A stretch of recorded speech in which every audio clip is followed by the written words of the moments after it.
Otra parte energética a tener en cuenta es la energía sutil. Nosotros somos cuerpos conductores, entonces generamos un campo electromagnético a nuestro alrededor y como la luz es de naturaleza electromagnética, pues hay partículas de luz que se insertan en nuestro campo electromagnético. Entonces eso genera lo que llamamos el cuerpo áurico, cuerpos sutiles del ser humano. Tenemos una hoja, una foto con una cámara Kirlian y dos personas también con diferente color, simplemente nosotros lo vemos en color, pero lo que indica es que son partículas de diferentes frecuencias, es la que están en movimiento. Los colores más calientes, colores rojos, indican frecuencias más bajas, los colores más verdosos, azulones, indican frecuencias más altas. Esto está sacado del libro de Barbara Ann Brennan, que podéis ojear, es una científica nuclear que trabajó en la NASA y explica muy bien todo este proceso. Los campos más importantes lo contamos hasta el astral, que son los que realmente nosotros podemos manejar. El cuerpo físico, el cuerpo etérico, que mide más o menos 1 pulgada en el grosor, es un reflejo de nuestro cuerpo orgánico. Este etérico es con el que nace el niño, que lo explicaron un poquito ahora. La parte emocional, una vez que el niño empieza a gatear, empieza a manejar las emociones de miedo, inseguridad, se genera un cordón umbilical con la madre, o con el padre, especialmente con la madre, a nivel energético, para estar en contacto con ella de alguna forma, y ese campo se va cargando de emoción. Es un color, pastel, diferentes colores mates, suavecitos, y una vez que el niño empieza a manejar su intelecto, por ejemplo cuando se pone vertical y piensa en coger un objeto, tirarlo, ya el niño no hace ruido porque lo que le interesa es desarrollar una estrategia para que la madre no esté cerca, para él acercarse a ese jarroncito que él quiere coger. Entonces empieza a desarrollar una actividad mental, entonces se desarrolla el cuerpo mental. Las partículas que se mueven más rápido que la velocidad de la luz están en esa franja de velocidad, en pasar de partículas por debajo de la velocidad de la luz a ser casi por encima de los fotones. Entonces eso forma el campo astral, que es un campo muy dinámico y muy expansible. Si estos sistemas están enturbiados y no están energéticamente correctos, nosotros tenemos una desnutrición energética. Nosotros tenemos 3 formas de nutrición. Una nutrición que es con el aire y el alimento, que es básicamente para todo lo que es nuestro metabolismo. Una nutrición que es para el cerebro, que vive a base de estímulos. Necesitamos mínimo 4.000 millones de estímulos por segundo para tener una actividad correcta. Y luego tenemos una nutrición energética, que todavía está en estudios. Esto que estamos hablando se investigó. Repito, podéis ver los libros de Barbara Ann Brennan, que están muy bien explicados. Pero ahora, a la hora que se descubrió la materia oscura, pues se han dado cuenta de que nosotros nos alimentamos en gran parte de esa materia oscura, con el traspaso de materia oscura a materia. Es una forma de nutrición que tenemos. Y parece que estos campos sutiles están implicados en este tipo de transformación. El síndrome de fatiga crónica es pensar en la translocación microbiana. Pensar en que los microbios no viven de forma estanca en nuestro sistema. Que el terreno que tenemos dentro, si yo soy una persona que me estoy acidificando por mi alimentación, por mi tensión emocional, por el lugar donde vivo, por mi forma de trabajar, si mi cuerpo se acidifica, estoy generando un terreno ideal para generar muchos problemas. Pensemos que las bacterias y los microorganismos pueden traslocar, pueden atravesar las membranas y llevan acá, hacen sus mutaciones y originan una forma de vida que puede ser caótica para nosotros, para ellos es muy concreta, pero puede ser muy patológica para nuestra forma de vida. Aquí hubo una bifurcación en el enfoque sobre los microorganismos. Es interesante que entréis en internet y leáis sobre el pleomorfismo y el monomorfismo, sobre las teorías de Antoine Béchamp y las teorías de Louis Pasteur, que todo el mundo conocemos, ¿no? No voy a hablar mucho de Louis Pasteur, pero en definitiva, a raíz de que se inventa la penicilina y se inventan los antibióticos, basado en la teoría monomorfista, pues el ser humano entra en un proceso de guerra individual, particular, entre el ser humano y todos los microorganismos. guerra que tenemos perdida si no enfocamos correctamente el tratamiento. El monomorfismo significa la teoría de Pasteur, dice que los microbios, independiente de su especie o su origen, son inmutables, o sea, no pueden cambiar, siempre son como son. Que la sangre y los tejidos son estériles, que el terreno no tiene ninguna trascendencia, que el terreno no es importante, y que la infección en el organismo humano es debido a la influencia o el ataque de microorganismos exteriores. Esto se basa en una teoría que es la ley, la ley de la competitividad, que es justamente la sociedad en la que vivimos. Por eso esta idea cuaja perfectamente en nuestras mentes universitarias y nuestras mentes industriales, ¿no? El momento en el que nace esta teoría es ideal. La teoría de Darwin también ensalza la competencia como medio de evolución y realmente, bueno, en esa época estaba toda la industria creciendo, con las máquinas de vapor, etcétera, etcétera. Entonces, en la mentalidad del ser humano era de la primacía, que es los primates, el ser humano, como rey de los primates, era el que gobernaba el mundo.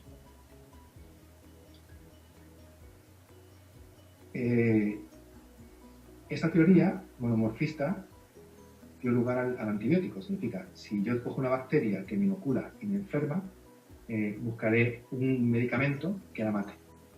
Durante los siguientes 40 años a la aparición del antibiótico, las infecciones bacterianas fueron tratables. Desde el año 78-79, que hubo el primer congreso en Estados Unidos donde se dijo los antibióticos son inoperables. Las bacterias se han insensibilizado a esos antibióticos. Hoy en día, yo me recuerdo hace 25 años, cuando yo veía un antibiograma, veía que las bacterias eran bastante sensibles. Hoy en día un antibiograma y realmente las bacterias son casi insensibles a todos los antibióticos. Significa, ellas han mutado, ellas pueden adaptarse. Significa, no son inmutables, pueden adaptarse a los antibióticos y se pueden adaptar al terreno en el que viven. Un ejemplo es que desde el año 89 al año 92, el enterococo, que es un tipo de bacteria que puede vivir en el suelo, actualmente es el responsable del 59% de las infecciones de Nueva York y ha aumentado muchísimo el índice de mortalidad a causa del enterococo, una bacteria que realmente era de tránsito antiguamente. Como Pasteur pertenecía a una familia acaudalada y estaba rodeado de científicos acaudalados, ellos vieron un enfoque económico e inversionista a la hora de trabajar en los laboratorios, porque había tantas bacterias que hay que meter tanta cantidad de medicamentos que realmente era un negocio, era tan importante como la alimentación.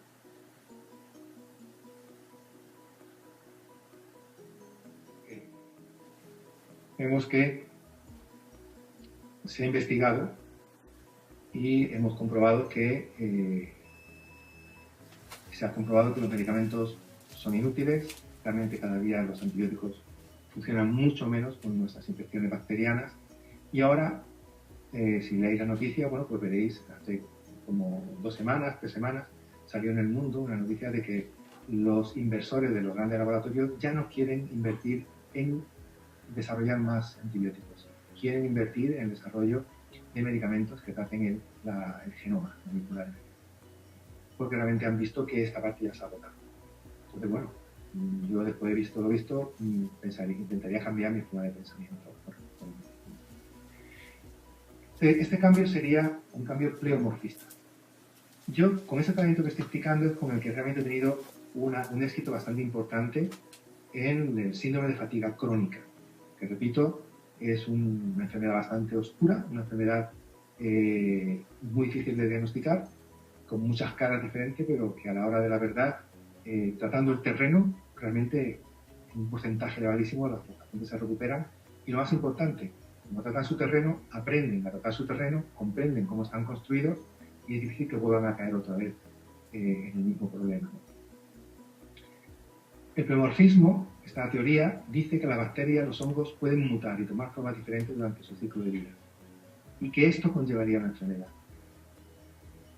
O sea, cada microorganismo tiene una forma simbiótica sana, que es cooperativa con mi vida, y también tiene una forma de patógena que puede ser dañina para mi vida.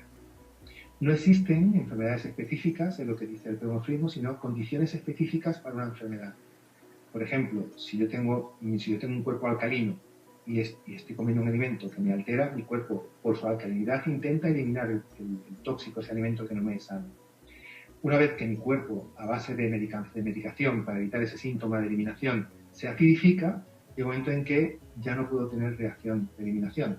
Y lo que genero es todo un cambio, se producen mutaciones en mi sistema microbiano y todo eso conlleva a un proceso de no salud, pero que dentro de lo que estoy viviendo me lleva a un estado de estabilidad no muy agradable, pero estable, y puedo vivir un cierto tiempo con este tipo de síntomas, etc.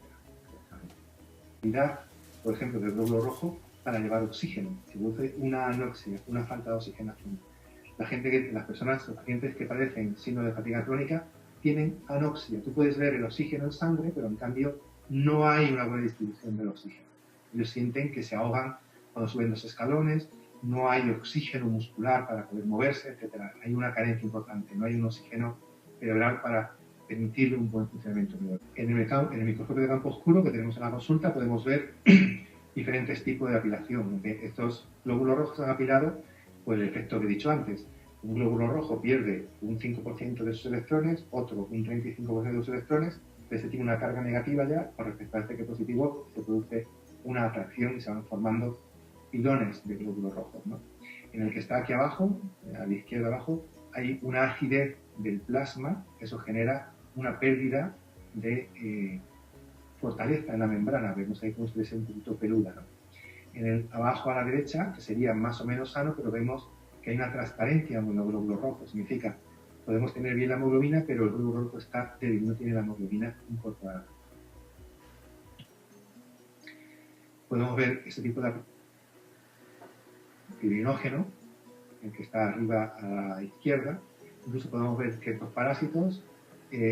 Cuando el plasma está un poquito ácido, vemos como aquí abajo a la derecha, cómo la grasa se va coagulando, formando cristales de colesterol, o en la parte de arriba cristales de ácido úrico. En definitiva, todo esto va empobreciendo la actividad de la sangre y nos va llevando a tener, pues, debilidad general, desnutrición, porque la sangre no funciona, etc. Aquí vemos también una aparente sangre sana, pero también vemos que los glóbulos rojos son muy transparentes. Vemos cómo podemos ver un glóbulo rojo detrás del otro, significa la hemoglobina no está trabajando correctamente.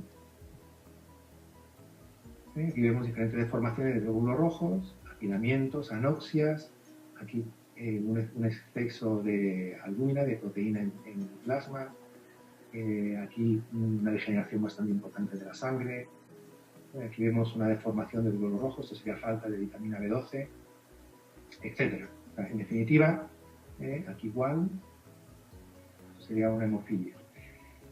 Entonces, todo esto nos llevaría a ver que no solamente la sangre, que es fácil de ver aquí en la proyección que he puesto, sino en general nuestras células estarían alteradas en general. Eso lleva a tener un estado biológico bastante deficitario, una vitalidad celular bastante carente, y eso nos lleva a tener un estado de cansancio profundo.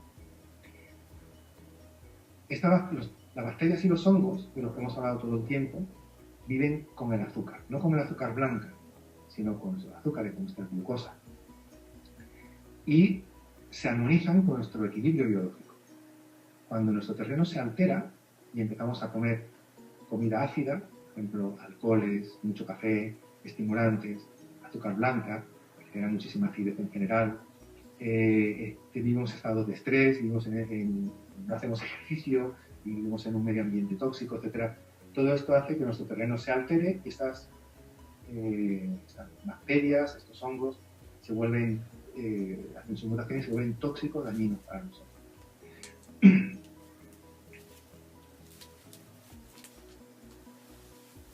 Básicamente, cuando son tóxicos, en su metabolismo producen metanol, formol, etanol, dióxido de carbono y ácido láctico. Añadiendo que también pueden producir amoníacos, ketonas, etc. Esto produce estados de envenenamiento que nos llevan a tener mareos, confusión, ansiedad, depresión, dolor de cabeza, irritabilidad, dolores articulares, dolores musculares, etc. Volvemos a leer la lista de los síntomas del síndrome de fatiga crónica. Realmente es en el 99% de los pacientes con este síndrome, mejorando el terreno, mejoramos prácticamente todos sus problemas.